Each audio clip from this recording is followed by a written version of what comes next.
तो आज का हमारा विषय है ब्राह्मण ग्रंथ, आरण्यक तथा उपनिषद। तो संहिता के पश्चात ब्राह्मणों, आरण्यकों तथा उपनिषदों का स्थान आता है। इसमें उत्तर वैदिक कालीन समाज एवं संस्कृति के विषय में जानकारी प्राप्त होती है। इसमें उत्तर वैदिक कालीन समाज जो वेदों के पश्चात समाज है, उसकी संस्कृति के विषय में हमें जानकारी प्राप्त होती है। ब्राह्मण ग्रंथ क्या है? ब्राह्मण ग्रंथ जो है वो वेदों की जो संहिताएं हैं, उनके मंत्र हैं, उनके कर्मकांड हैं, उनकी जो है गद्य के रूप में व्याख्या करता है ब्राह्मण ग्रंथ। हमारे 4 वेद हैं, चारों वेदों की अलग अलग अपनी संहिताएं हैं। इनकी अपनी अलग अलग ब्राह्मण संहिताएं हैं। प्रत्येक संहिता की अलग अलग ब्राह्मण ग्रंथ है, जिसे सारणी में दिया गया है। ऋग्वेद की ऐतरेय एवं कौशिकी और यजुर्वेद की तैत्तिरीय एवं शतपथ और सामवेद की पंचविंश और अथर्ववेद की गौपद। तो यह चारों वेदों की अलग अलग ब्राह्मण ग्रंथ हैं।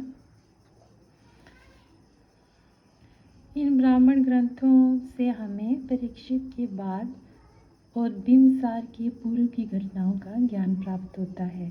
परीक्षित जो हमने पढ़ा था वो कुरुओं का राजा, कुरुक्षेत्र का जो राजा था उसके बारे में, और जो बिंबिसार के पहले की घटनाएं हैं उनका वर्णन देखने को मिलता है।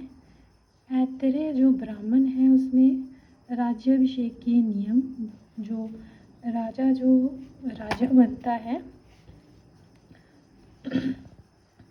उसके विषय में जानकारी मिलती है हमें।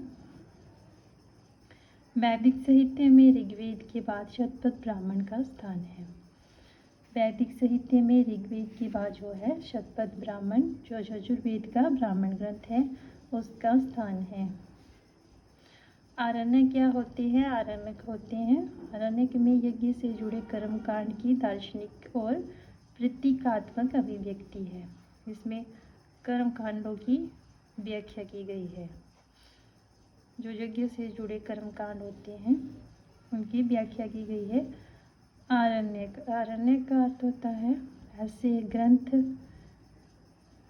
जो वन एकांत में पढ़ा जा सके, जैसे वन में, जिनकी रचना जो है वो वन में हुई है, आरण्यक में हुई है। ऐसे जो ग्रंथ है हमारे, उनको आरण्यक ग्रंथ कहा गया है। इसमें कर्मकांडों से जुड़े दार्शनिक और प्रतीकात्मक अभिव्यक्ति है इसमें। और हमारे उपनिषदों की संख्या जो है 108 है। इसमें जो 13 है वो मूलभूत उपनिषदों की श्रेणी में रखा गया है उनको। इसमें जो है यज्ञ से जुड़े दार्शनिक विचार, शरीर, ब्रह्मांड, आत्मा तथा ब्रह्मा की व्याख्या की गई है। टोटल कितने उपनिषद हैं हमारे? 108, और उसमें मूलभूत जो है वो हमारे 13 उपनिषद हैं। और स्त्री की जो सर्वाधिक गिरी हुई स्थिति है वो मैत्रेयी संहिता से प्राप्त होती है। हमें पूछा जाता है कि जो स्त्री की गिरी हुई स्थिति है वो किस संहिता से प्राप्त होती है? वो यजुर्वेद की संहिता मैत्रेयी से प्राप्त होती है, जिसमें जुआ और शराब की भांति इस स्त्री को जो पुरुष का तीसरा मुख्य दोष बताया गया है।